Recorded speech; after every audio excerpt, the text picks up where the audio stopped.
Hey, it's PVSB with the CPG Guys. We talk a lot about this on the show. For CPG marketers today, it's not just about reaching consumers. It's about connecting with them meaningfully at every touch point. Here's the reality. Shopping isn't just an event anymore. It's woven into daily life. And with consumers spending over 90 minutes streaming content daily, entertainment has become central to the shopping journey. Amazon Ads unifies commerce, entertainment, and open internet to reach 86% of U.S. households, turning trillions of consumer signals into powerful results, both on and beyond Amazon. So visit advertising.amazon.com to learn more.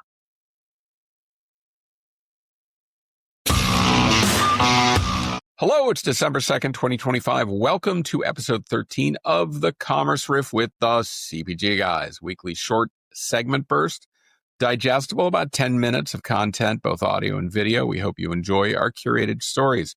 I'm, of course, your co-host, PVSB. Unfortunately, my other co-host, a man known as Shri, aka Papa Raj, co-founder of Think Blue Consulting, he and his wife are on the road because their two daughters are on tour and they're trying to cover both tours. So good luck to them. Please do follow our Instagram, TikTok, and YouTube channels, simply called the CPG Guys. Yeah, it's that easy. So let's get to this week. Our first topic is mega merger. Omnicom Group officially completed its $13 billion acquisition of rival Interpublic Group late Wednesday afternoon. According to a company press release, the close of the transaction creates the world's largest advertising holding company, bringing together IPG mainstays such as FCB, Media Brands, and Acxiom with Omnicom's powerhouse portfolio, including BBDO Worldwide, OMD, and of course, Flywheel. Quote, "This is a defining moment for our company and our industry," unquote, said John Wren, Omnicom's chairman and CEO. In announcing the deal, quote, "With the completion of this deal, Omnicom is setting a new standard for modern marketing and sales leadership, creating stronger brands, delivering superior business outcomes, and driving sustainable growth. The combined entity reflects the escalating importance of scale, especially for agencies looking to lead in data-driven marketing, retail media, and artificial intelligence. Acxiom stands out as a particularly strategic asset, one that could materially strengthen platforms like Omni and Flywheel Digital and accelerate the industry's march towards true closed-loop attribution. Omnicom and IPG project $750 million in annual cost synergies and a pro forma $25 billion plus in combined revenue. Still, near-term questions remain. Will individual agency brands maintain their identities or undergo consolidation? Who will lead key integrated teams? How will existing clients be serviced during the transition? And how quickly will clients access the expanded capabilities? Omnicom plans to unveil its full leadership team on December 1st. As with any merger of this magnitude, the integration will be complex, and competitors may look to capitalize on potential disruption. But if executed well, the combination positions Omnicom for a level of industry leadership we've never seen before. From Retail Dive, Best Buy raises full-year guidance as consumers remain resilient. The retailer saw Q3 revenue and comparable sales growth despite macroeconomic pressures. Meanwhile, it's advancing agentic AI integration. The retailer raised its full-year guidance, now expected revenue in the range from $41.65 billion to $41.95 billion, compared to previous guidance of $41.1 to $41.9 billion. Comparable sales growth is also expected to be between 0.5 and 1.2 instead of the previously predicted decline of 1% to growth of 1%. CEO Corey Berry had previously expressed concern over a widening consumer income divide, but the executive sounded positive about consumer sentiment during the third quarter. Quote, "For the most part, customer shopping behavior in Q3 did not change materially from the commentary we have shared for the past several quarters," unquote. Berry said in a call with analysts Tuesday, quote, "Customers remained resilient, but deal-focused and attracted to more predictable sales movements, including our back-to-school sales event and our Techtober sales held in close proximity to the October Prime Day event," unquote. The retailer's Q3 results and its strategic focus on omnichannel experience marked an upbeat tone for some industry analysts. Quote, "We believe Best Buy continues to execute well and gain market share in the consumer electronics space based on its ability to introduce newness, leverage its scale and vendor relationships, manage costs, and operate efficiently. Tesla Advisory Group analysts led by Joe Feldman said in an email note Tuesday, quote, looking ahead, new initiatives such as higher margin memberships, marketplace, and advertising businesses, as well as ongoing product innovation and the replacement cycle should help fuel positive comp and earnings growth, unquote. The executive also highlighted some recent in-store experiences with different vendors during the call, such as an immersive showcase area with Meta AI glasses, demos at 50 stores. Additionally, she said Best Buy has now implemented most of the new IKEA pilots it announced in July. Looking forward, CEO Barry said Best Buy will continue to focus on scaling new profit streams and provide more unique store experiences for consumers. According to Marketing Dive, Gap is proving that viral marketing can translate directly into retail performance, especially as the brand's relevance with Gen Z continues to rise. A recent collaboration with a girls group, Katseye, that's a familiar name, delivered a staggering 8 billion media impressions, fueling double-digit gains in Gap critical adult denim category.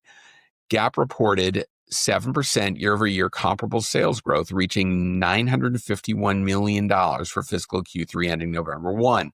Per parent company Gap Inc.'s earnings disclosure, the surge was driven in large part by the breakout Better in Denim campaign, which generated more than 500 million cross-platform views and helped propel Gap to the number 6 adult denim brand in the U.S., up 2 spots from 2024. This also marks the brand's 8th consecutive quarter of positive comp sales, an important signal in today's volatile apparel landscape. The music-driven spot featuring Katseye dancing to Kelly's 2003 hit Milkshake created meaningful traffic and momentum in a category central to Gap's turnaround. Executives called Better in Denim one of the most successful campaigns in the brand's history and a model for its refreshed marketing playbook, one that reclaims cultural relevance through smart product, sharp storytelling, and strategic amplification. Quote, this campaign demonstrated the power of the playbook in action, featuring trend-right product amplified by culturally relevant storytelling, said Richard Dixon, CEO of Gap Inc., during the company's Q3 earnings call.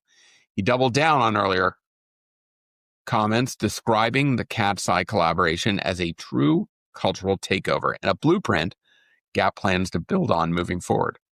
Lastly, according to DigiDive, closing arguments in the U.S. DOJ versus Google ad tech case were heard on Friday, November 21st, marking the end of a 2-year legal saga and the start of an even more consequential one for the open web economy. Judge Leonie Brinkema has already ruled that Google illegally monopolized publisher ad servers and ad exchanges.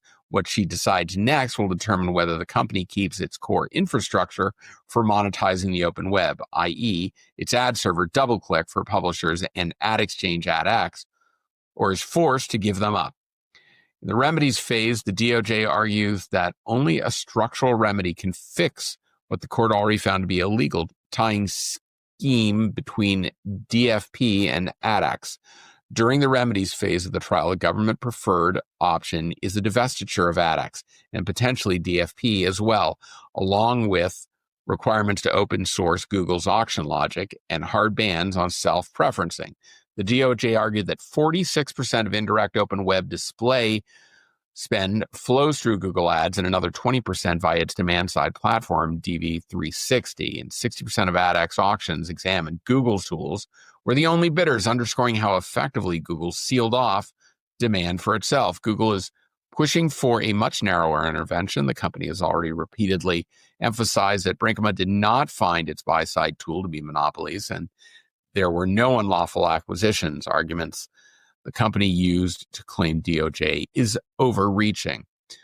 Closing arguments wrapped on Friday, and if the liability ruling is any guide, some expected that decision to drop by the close of 2024, only to wait until April for an answer. A remedies decision is not coming quickly. Most observers told Digiday that mid-2026 is a more realistic window for a final remedies order, followed immediately by years of appeal. All right, folks, that's our take on relevant commerce happenings. For so many announcements this past week we thought were meaningful and could be passed on in this riff, We hope you enjoyed it. We also hope you had a really great Thanksgiving. Please do click like our posts on all platforms. Follow us on LinkedIn, Instagram, TikTok, and now YouTube. See you next week.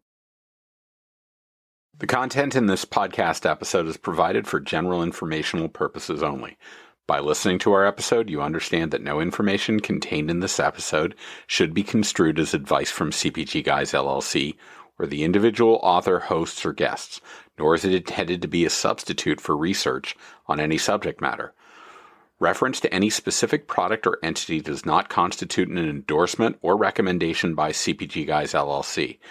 The views expressed by guests are their own, and their appearance on the program does not imply an endorsement of them or any entity they represent. The views expressed by CPG Guys LLC do not represent the views of their employers or the entity they represent. CPG Guys LLC expressly disclaims any and all liability or responsibility for any direct, indirect, incidental, special, consequential, or other damages arising out of any individual's use of, reference to, or inability to use this podcast or the information we present in this podcast.